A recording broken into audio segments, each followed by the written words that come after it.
How many of you in this school this year, you've heard, you've seen, but somebody in this school, not you, but you have seen or heard a classmate talking about or entertaining the idea, and I need you to be honest. How many of you in this school this year, you have heard one of your classmates talking about or pondering the idea of maybe committing suicide and ending your life? Raise your hand. Hold those hands high. Hold them high. Because every one of those hands right now represents a heartbeat in this school.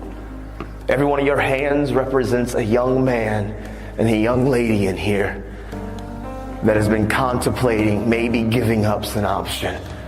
Maybe they feel like life's just too difficult and too tough, and they feel alone and they feel isolated, and they've seen it on social media and they've seen it on TV, and they've got the idea that maybe I should just end my life. And I see tears and I see the emotions because I know it's real. And I want all of you that pick on kids and how you treat people and how you are tearing people down, you need to realize how you are treating us is causing some of us to think that possibly ending our life is a solution. Your words hurt us. And you know what the truth is? A lot of you wear masks and you treat people a certain way. But the truth is you hide behind your mask because you probably have battled suicidal thoughts yourself. And so you mask it and you act like your skin's thick. But really on the inside, there's times you feel alone and feel abandoned. And I hear the tears, man. All of you listen to me, young men and young lady that's in this school right now. Any of you that have been contemplating and you've actually thought about maybe I should just end my life, I would be the very first one to look at you face to face and tell you very boldly but very matter-of-factly, don't you dare die. Don't you dare believe the lie that ending your life, don't you dare believe the lie that ending your life is any answer or any solution, because inside of every single one of you that have been contemplating, maybe I'm alone and I'm isolated and nobody cares about me and I feel alone, is a lie. You are not alone. You are not by yourself. There are people and friends and family and teachers, people here that believe about you.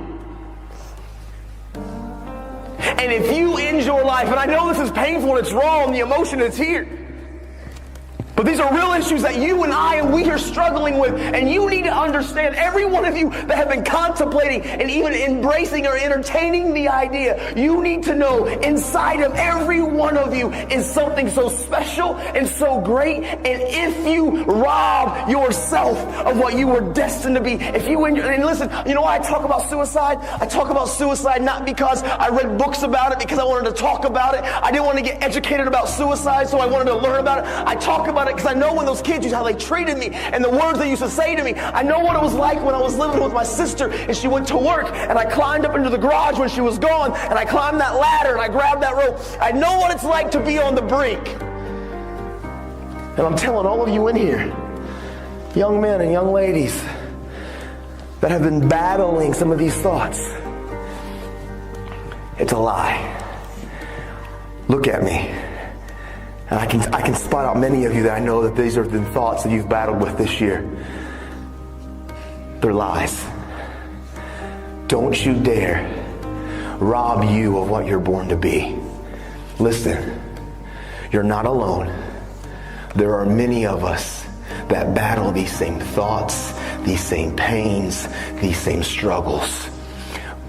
But inside of every one of you, I promise you, if you believe the lie and actually try to take your own life out, you're robbing this community, this school, your family, and you're robbing yourself of what you were destined to be. Because inside of all of you who are battling the ideas of giving up on life, you're robbing. Some of you are born to be doctors and scientists and teachers and entertainers and musicians and radiologists and social workers, counselors. Some of you are born and destined to do amazing things that can impact and change this world. And if you believe the lie and you let the life and the world try to take you out, you are robbing us of what you were born and destined to be. Listen, my little girl, I have a little girl that's 18 months. In the future, she could get sick and have some disease. And maybe you're the one that's born and destined to create the cure. And if you end your life and you rob us of what you were born to be, I need you.